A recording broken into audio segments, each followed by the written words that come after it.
Hey guys, it's me again, Ronan, and welcome back to my channel!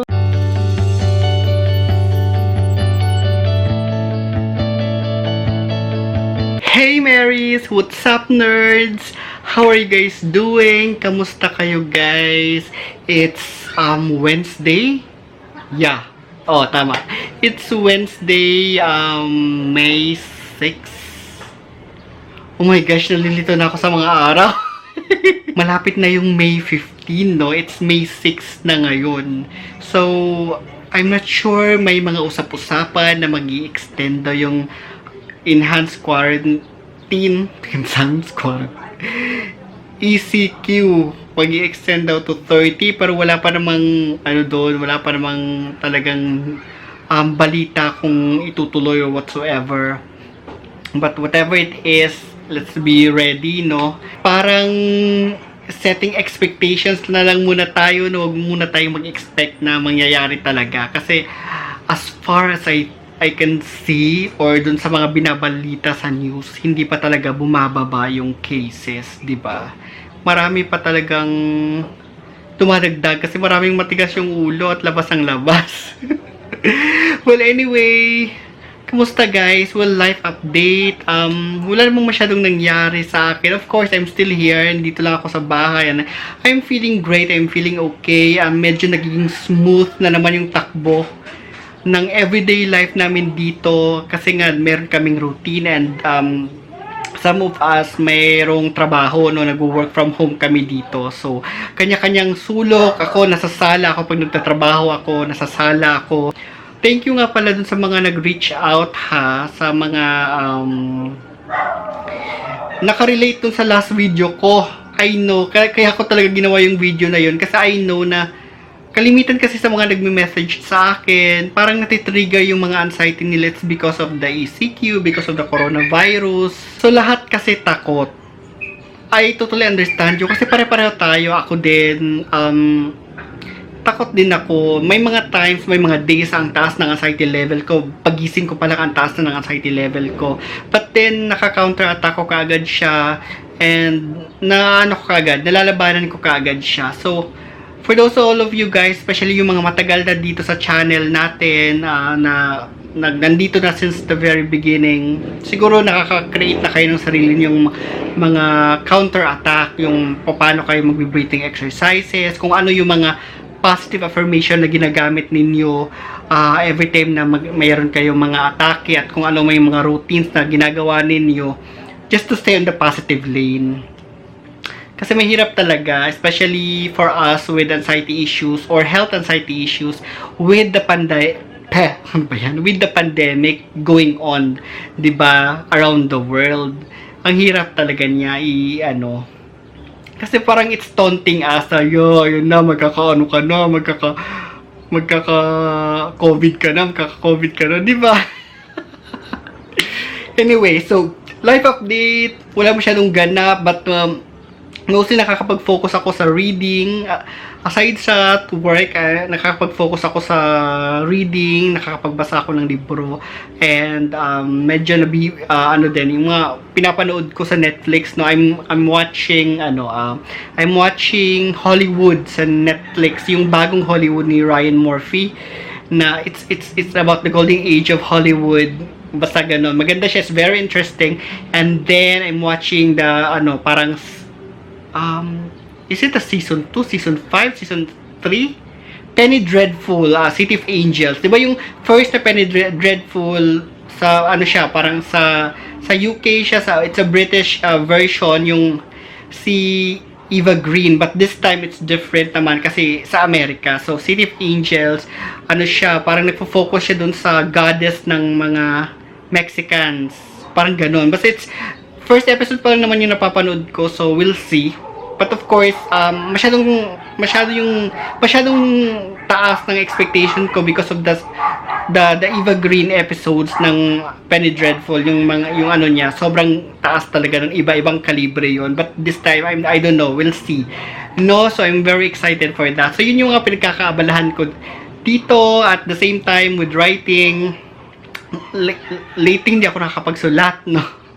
Basa lang ako ng basa ng mga libro, hindi ako nakakapagsulat. Pag binabalikan ko yung mga nasulat kong mga novels, gusto ko silang tapusin, gusto ko silang i-update and all, ganyan. So, very exciting. So, nakadagdag din yun sa mga routine. So, medyo busy, ganyan. So, yung weekdays ko talaga guys, para din siya talagang nung weekdays na nung nagtatrabaho tayo sa labas, yung normal na trabaho na lumalabas tayo, pumupunta tayo ng office, ganon, binibisi ko rin yung sarili ko while here, nasa quarantine, para hindi naman, para nakafocus lang at hindi, walang room for anxiety, kasi creativity, positive, ganyan.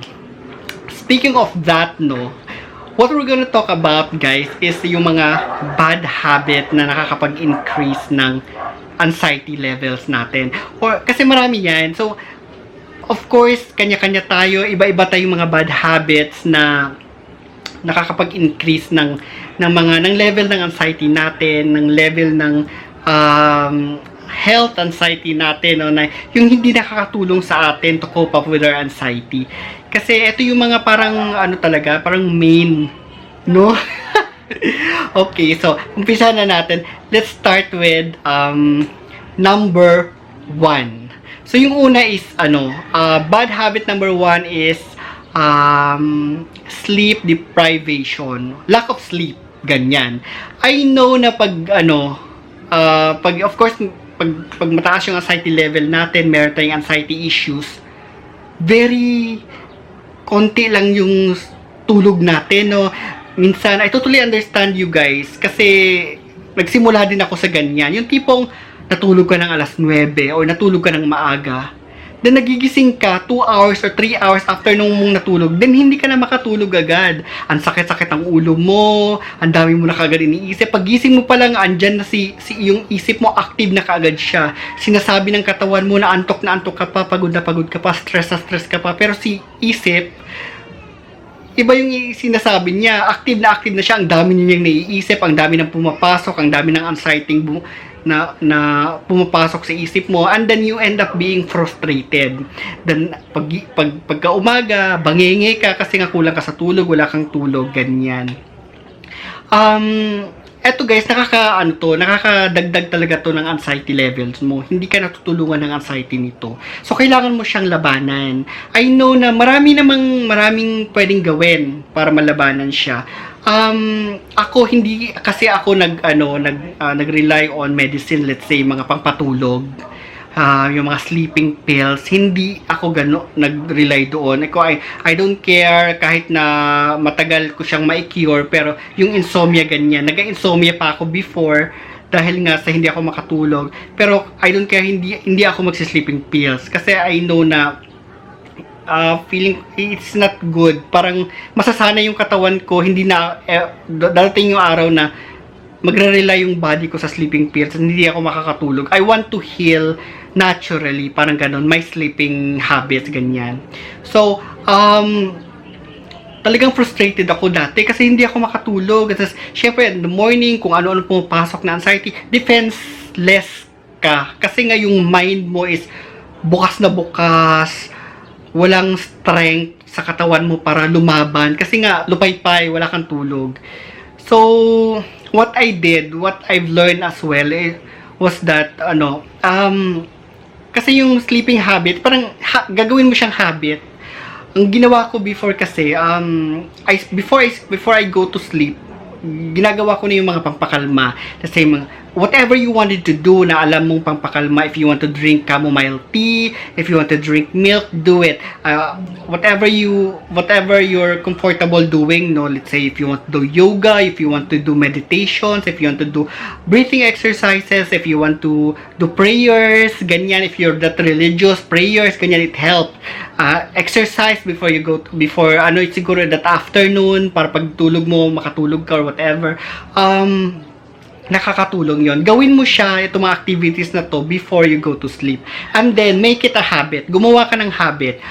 Ito talagang nag-effect siya sa akin. I'm not sure if kung maging effective siya sa inyo, but I'm sharing this. What I did was, ginawa ko siyang habit. I'll make sure na at alas 9 ng gabi, nakahiga na ako. I'll make sure na at 9, pag strike ng 9 p.m., my head, nasa pillow na, patulog, nakapikit na yung mata ko. Ginawa ko siya straight talaga for a month, for weeks, ganyan. And it doesn't matter kung nakatulog ako, let's say, humiga ako alas 9, nagising ako at I know na parang gabi pa din yun. I don't, parang hindi ako bumabangon para tumingin ko ng oras na. I'll just, parang sinurrender ko lang yung katawan ko, sinurrender ko yung isip ko sa pagtulog. Lagi kong iniisip na yung katawan ko kailangan ko pang magpahinga. Gising na yung isip ko, para yung katawan ko kailangan ko pang magpahinga. I know it's hard kasi most of us, restless tayo, most of us, wala tayong pasensya na mag-aantay ng tulog. Normally, ginagawa natin, diretso kuha ka agad ng cellphone, maghihintay kung kailan ka ulit antukin. That won't work. Siguro for others, but for me, hindi nag-work yun. Kasi once na hinawakan mo na yung cellphone mo, nakaharap na yung sa mukha mo, yung radiation yan, nakakapagpagising na yan sa'yo. So, ang ginawa ko siya for at least siguro a month. But bago man natapos yung month na yun, ang nangyari was, siguro nung mga first week, nagigising ako ng maaga. Siguro mga 3 oras, 4 na oras yung tulog ko, tapos nagigising ako, pero hindi ako bumabangon. Hinihintay ko pa rin na mag-alas 6 ng umaga bago ako bumabangon. And then, gradually, paunti-unti, pataas ng pataas yung tulog ko. Na at the end of it, talaga nakakompleto na ako ng mga 8 hours hanggang 9 hours. And then, yun na-cure ko siya, pero matagal siya, guys. Hindi siya basta-basta, hindi siya agad-agaran. But patience, no? Patience talaga, kailangan mo yun para ma-cure mo yan. I think it works with anxiety, yung may mga insomnia. Huwag kayong mag-rely dun sa mga medicines, sa mga sleeping pills. Kasi, baka masanay yung katawan niyo. And kung hindi na kayo mag-sleeping pills, hindi na kayo makatulog totally, diba? So yun yung pinakauna. I-cure nyo yung sleeping habits niyo. Okay, it's important na hindi kayo deprived when it comes sa sleep. Talagang nakakompleto kayo ng 8 hours or at least 9 hours ba? Second na bad habit is avoid mo yung mga avoid vices. So if you have I know talagang mahirap pag bisyo, especially pag may anxiety ka na, hindi talaga kailangan talaga ko yung bisyong sarap ganyan. But guys, isipin na lang natin na, guys, sorry medyo maingay yung aso sa labas. But anyway, isipin mo na lang na yung anxiety is a chemical imbalance. Tapos yung mga drugs or mga vices na ginagawa mo, pangdagdag yun, hindi siya nakakatulong sa'yo. Ikaw lang din yung magsasuffer niyan. So let's say, tatingin mo yung pagyoyosi mo, nakakatulong dahil nakakapag-relax ka, ganyan. Hindi. Nakakadagdag yan sa anxiety mo. Paprolong yung anxiety mo, ikaw lang din yung magsasuffer. As much as possible, kung kaya mo, at if you really want your anxiety to mellow down, at matulungan yung sarili mo, parang lifestyle. Change mo yung lifestyle mo. Baka sakali, di ba? Change mo yung lifestyle mo, live a clean life. Alam nyo guys, I know, I used to be a chain smoker when I was in college. But nag-stop ako. I think nakwento ko na to before. Nag-stop ako dahil ayoko yung pagyoyosi na magiging bisyo ko at pagkakagastusan ko pag nagtrabaho na ako. So, cold turkey, abrupt, talangin na lang. Hindi ako makapronounce. Cold turkey, cold turkey. In an instant, nag-stop ako mag-yosi. Pero ang ginawa ko guys, nung nag-stop ako mag-yosi, nag-jogging ako. Parang finocus ko yung mind ko sa pagtakbo, finocus ko yung mind ko sa swimming. So pupunta ako sa sports complex doon sa Cagayan de Oro. Kasi doon ako nag-college. Tapos merong pool doon. Nag-aral akong mag-swimming. So, marunong akong lumangoy, actually. Natutunan ko siya, yung mga strokes, ganyan. Pwede lang yung backstrokes kasi ang hirap ito mga butterfly. Yun, tama. Yun. Kapag natutunan ko siya, kasi parang finocus ko instead yun sa pagyoyosi.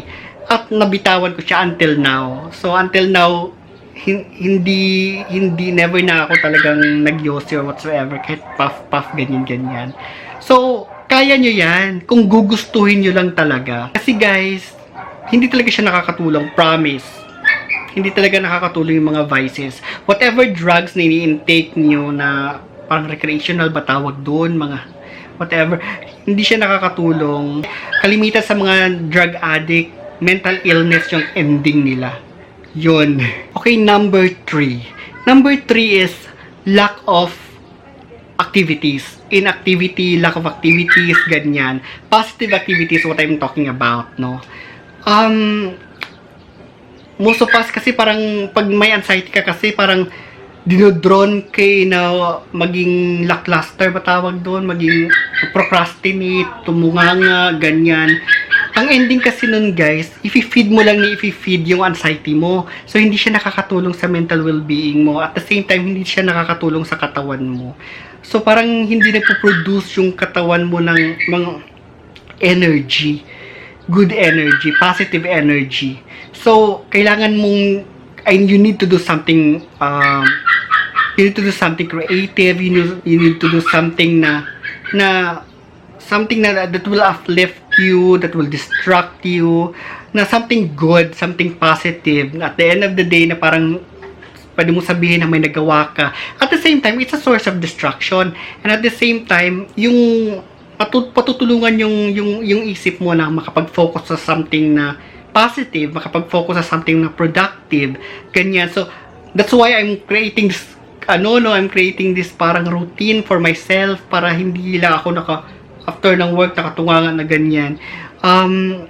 It's really helpful. So, kailangan mong gawin yun for yourself. Let's say, kung nagtatrabaho ka, at the same, pagkatapos ng trabaho mo, do something naman na yung talagang passion mo, let's say something creative, or if you're passionate with going to the gym, then go to the gym. If you're passionate with arts, then do something creative na nakakapag-feed ng passion mo. If you're a writer, then write. If you're a singer, then sing. If you're a poet, then create a poem. Or if you're a painter, then paint, diba? Or whatever you wanted to do na productive na makakatulong sa'yo, makakatulong sa well-being mo, makakatulong sa moods mo, to uplift yourself. So, do something do some activities, create some activities for yourself that will be helpful to heal your anxious mind. That's yan. Okay, number 4. This is what they call parang the victim mentality. Kasi mahilig tayo mga Pinoy, mahilig tayo mag self-pity, di ba? Pa-victim, ganyan. Sana, bakit pa kasi ako? Sana ganun na lang ako. Namimiss ko yung dating ako, namimiss ko yung dating ganyan. Bakit sila wala? Bakit ako? Ganon. So, parang, walang mangyayari sa'yo, girl. Girl talaga. Walang mangyayari sa'yo kung ganun lagi yung mentality mo. Sabi nga, di ba, very powerful yung mind natin. Once na you focus on the negative, once you focus on something that is parang negative yung mind mo, dyan ka lang lagi, yung emotions mo nandyan, yung mangyayari sa'yo nandyan. Di ba sabi nila, anong tawag doon? The power of manifestation. Kung magmamanifest na, instead na yung positivity, instead na yung mga good things, na mga uplifting things, nakafocus sa pagiging victim, magiging ganyan ka na lang always. Yung emotions ng pagiging victim, yan na yung emotions na napopossess mo every time you wake up in the morning. So pangit yun. So hindi ka matutulungan yan. Ikaw lang din yung nagpo-pull ng sarili mo pababa. I-change mo yan. Ikaw lang din yung makaka-change niyan eh. Think about na every day is you're fighting a battle and you're a warrior. Think about na every day matatapos mo yung araw at every time you wake up in the morning, ibig sabihin is another day to prove myself to the world that I can do this, that I meant to be here. Ganyan. Di ba nga? Actually guys, hindi naman ako always ganito na nakangiti, masigla, ganyan. Of course, may mga downtime din ako. But of course, I wake up every day, parang it's a choice for me. I choose to wake up happy. I choose to start my day with a prayer. I choose to start my day positively. It's my choice every day. Kasi, once na magpa-victim ako, parang magki-creep in si anxiety, andyan. So, parang down na yung umaga pa lang, down ka na, down na yung mood mo, down na yung emotions mo. Paano na, 'di ba? So I made that choice a long time ago. Na every time I wake up in the morning, I start my day positively. Every time I go to the office, I'll make sure that I'm smiling. Every time basta every time na I see people, paglabas ko sa bahay, I make sure that I'm smiling. I make sure that I exude ba tawag doon, parang naglalabas ako ng positive energy. Malay mo na yung mga nakakasalubong ko pa sa office man or wherever, mga nakakasalubong ko is mabigat yung pinagdadaanan nila. Just a simple smile, na-uplift mo sila, di ba? Just a simple hi, hello, ganyan. So, actually, it's not easy. Siguro, it's a progress, no? Every day is a progress. Pwede mo siyang kung hindi ka talaga ganyang klaseng tao, hindi naman din ako ganitong klaseng tao. Siguro one of the reason why na I have anxiety issues, because when I was a kid, worrier talaga ako. Mabilis ako mag-worry. Wino-worry ko lahat. And then, nadala-dala ko siya hanggang paglaki. But then, I have the ability, it's my responsibility to myself to switch that, to change my tactics. So, ngayon, I'm doing my best. Of course, not every day na happy ka. May mga times din naman na down ka, but it's up to me, it's up to you kung paano siya i-handle, 'di ba? If may problema ka, you have to focus on that problem, solve it, 'di ba? And then move on. Ganun lang naman 'yun eh, 'di ba? Actually, mahirap to, guys. Siguro yun lang muna, no? Yun lang palang yung mga nakikita ko online. Yun, so far, yung mga majority. Big four. Yun yung, talagang common ba tawag doon. Siguro kung may i-add up kayo, guys, sulat nyo doon. Kung may i-add up pa kayo na mga bad habits na kailangan yung i-change at tingin niyo, sulat nyo doon sa comment section below. Para at least din makita ng iba. Diba? Sabay-sabay tayo mag-heal. No, wag nating i-pull down ang bawat isa. It's very frustrating, especially nowadays, no, na sa social media, it's so easy to give out your opinion. Lahat may opinion. Let's be positive na lang. Let's just focus on positivity, especially with ourselves, especially with anxiety na pinagdadaanan natin. Dun sa mga nag-message sa akin na may mga mas mabibigat yung mga anxiety pinagdadaanan nila. Saludo ako sa inyo, guys. And of course, yung sa mga meds niyo, ha. Kung may binigay naman si doctor sa inyo, try nyo muna.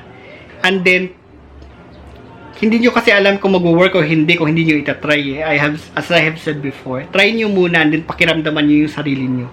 And then the next time around, matapos na yung isang batch ng meds, alam nyo na kung anong effect sa inyo. The next time around, hindi nyo talaga feel, then talk to your doctors. One-on-one kayo ng doctors ninyo. Doc, ito yung nararamdaman ko, I am not comfortable with these meds, or ano bang pwedeng alternatives na pwede natin gawin. 'Di ba? Usap kayo. Kasi marami kasing nagsasabi na ayoko mag-meds. Hindi naman ako advocate sa pag-meds, no? Kasi meron talagang mga mental health issues na yun lang talagang makakatulong sa kanila, yung mga mental health medications. 'Di ba? And I'm just grateful na hindi pa naman ako masyadong umaabot doon. And I know a lot of people na, especially dito sa channel, na nagme-message na nandun na. Good luck to you guys, and I know kayang-kaya nyo yan. Nandyan na kayo, na lumalaban na kayo. Just, you'll break through. Ba't yun? Pull through? Ka-English. Anyway, so, yun lang muna guys, ang init, grabe. Yun lang muna guys for this video, no? Medyo ang init. Sus. Grabe talaga. Grabe yung summer na to, no? Talagang yung init niya. Feeling ko, pag nandito ka lang sa room, tapos walang electric fan, tapos nakaupo ka lang ganyan, feeling ko mababawasan ka ng timbang paglabas mo, no? Feeling ko payat na ako paglabas ko sa kwarto. Anyway guys, I hope na kahit paano, no, nakatulong, kahit paano, may nakuha naman kayo sa pinag-usapan natin today. I hope you're doing well. And I pray na you're doing okay and your families as well, na safe kayo and healthy kayo. You stay at home lang ha. Malalampasan din natin to. I know na matagal pa to. Siguro abot pa to ng taon, no? Ito nga yung sinasabi nilang new normal daw. But we're resilient. We're human beings and we are resilient. We'll bounce back, diba? Malalampasan din natin to and matatapos din to sa saan pa. Di ba nga? Anyway, thank you. Tsaka guys, thank you sa mga nag-message sa akin and thank you sa mga bagong natin subscribers. Thank you guys for trusting our channel, for enjoying as well. Sa kapanunood nyo, maraming salamat. And bigyan nyo ako ng like and comment kayo doon sa comment section kung meron kayong gustong i-share sa mga manunood natin. And yeah, stay at home. Tsaka stay hydrated. Anyway, thank you guys. Thank you so much for watching and I pray na healthy kayo ng family. Healthy kayo ng family ninyo and stay safe. And as I've always said, please choose life. Please choose happiness. And please start your day with a smile. And please stay at home. Stay at home and wash your hands. Okay? Okay guys, thank you. Bye for now.